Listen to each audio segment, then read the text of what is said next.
यह एक बड़ा मेट्रो सिटी है जहां हर दिन हजारों लोग दवाइयां लेते हैं। लेकिन क्या आप जानते हैं कि हर दवाई के साथ साथ उनके कुछ दुष्प्रभाव भी जुड़े हुए होते हैं। फार्माकोविजिलेंस दवाओं से जुड़ी सुरक्षा के प्रति जागरूकता बढ़ाने और उनकी सुरक्षा की लगातार निगरानी करने की एक प्रणाली है, जिसका मतलब ही दवाओं की निगरानी होता है। इसका मुख्य उद्देश्य दवाओं के उपयोग के दौरान होने वाले प्रतिकूल प्रभावों यानी कि साइड इफेक्ट और अन्य संभावित खतरों का पता लगाना, उन्हें रिकॉर्ड करना और उनका मूल्यांकन करना है, ताकि दवाओं का सुरक्षित और प्रभावी उपयोग सुनिश्चित किया जा सके। दवाओं से होने वाले दुष्प्रभाव यानी कि साइड इफेक्ट वे अवांछित प्रतिक्रियाएं होती हैं जो किसी दवा के सेवन के बाद शरीर में उत्पन्न हो सकती हैं। यह मामूली दुष्प्रभाव जैसे सिर दर्द, चक्कर आना, मिचली या उल्टी, पेट में दर्द या अपच, थकान, कमजोरी या फिर डायरिया से लेकर गंभीर दुष्प्रभाव जैसे एलर्जी प्रतिक्रियाएं, इसमें खुजली, सूजन, सांस लेने में कठिनाई, दिल की धड़कन में बदलाव, लीवर या किडनी को नुकसान, रक्तचाप में अत्यधिक वृद्धि या फिर गिरावट, या फिर गंभीर त्वचा प्रतिक्रियाएं जैसे रैशेस या फिर छाले निकल आना, या फिर खून का पतला होना या जमने में समस्या आदि हो सकते हैं। फार्माकोविजिलेंस का इतिहास 169 साल पहले 29 जनवरी 1848 को शुरू हुआ, जब उत्तरी इंग्लैंड की एक युवा लड़की हन्ना ग्रीनर संक्रमित नाखून को हटाने से पहले क्लोरोफॉर्म एनेस्थेटिक प्राप्त करने के बाद मर गई।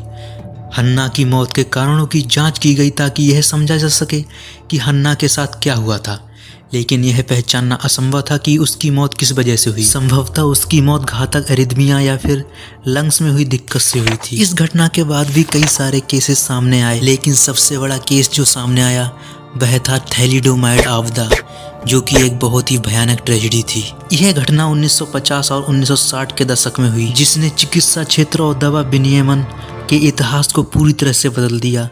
इस त्रासदी ने दवाओं की सुरक्षा, विशेष रूप से गर्भवती महिलाओं के लिए दवाओं के उपयोग पर गंभीर सवाल उठाए।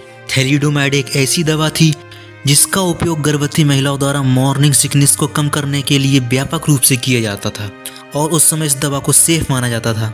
लेकिन थैलिडोमाइड का विनाशकारी प्रभाव सामने आया। थैलिडोमाइड के उपयोग के कुछ वर्षों बाद हजारों नवजात शिशुओं में जन्मजात विकृतियों के मामले सामने आने लगे। फोकोमेलिया नामक एक विशेष जन्म दोष प्रमुख रूप से देखा गया, जिसमें शिशुओं के अंग, हाथ और पैर या तो छोटे होते थे या फिर पूरी तरह से अनुपस्थित होते थे।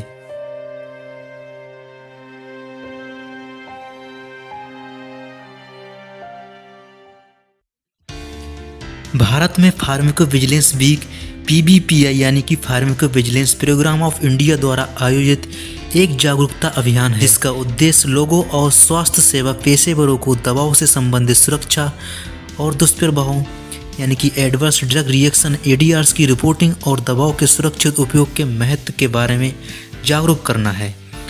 फार्माकोविजिलेंस वीक के प्रमुख उद्देश्य हैं सार्वजनिक जागरूकता बढ़ाना, स्वास्थ्य सेवा पेशेवरों की भागीदारी, PBPI और AMCs का प्रचार, जनसंचार और मीडिया गतिविधियाँ। दवा रिएक्शन होने पर क्या करें? दवा एवं उसके पर्चे सुरक्षित रखें, उसे फेंकें नहीं। असामान्य प्रतिकूल लक्षण आने पर अपने इलाज करने वाले चिकित्सक से भी संपर्क करें। दवा एवं उसके पर्चे को संपर्क करते समय साथ में लाएं। इलाज के लिए इमरजेंसी या आपातकालीन विभाग में संपर्क करें। विशेषज्ञ सलाह और आंकड़ों के संग्रह हेतु दवा रिएक्शन निगरानी केंद्र से संपर्क करें। फार्माकोविजिलेंस हम सबकी जिम्मेदारी है। अगर हम कोई एडवर्स रिएक्शन देखते हैं तो उसको रिपोर्ट करना हमारी ड्यूटी है, ताकि सब लोग सुरक्षित रहें। आप इन दवाओं के दुष्प्रभावों को निम्नलिखित जगहों पर दिखा सकते हैं या फिर इनकी रिपोर्ट दर्ज करा सकते हैं। फार्माकोविजिलेंस का यह सप्ताह दवाओं की सुरक्षा को बढ़ाने और एक जिम्मेदार स्वास्थ्य सेवा प्रणाली के निर्माण में योगदान देने के लिए एक महत्वपूर्ण कदम है।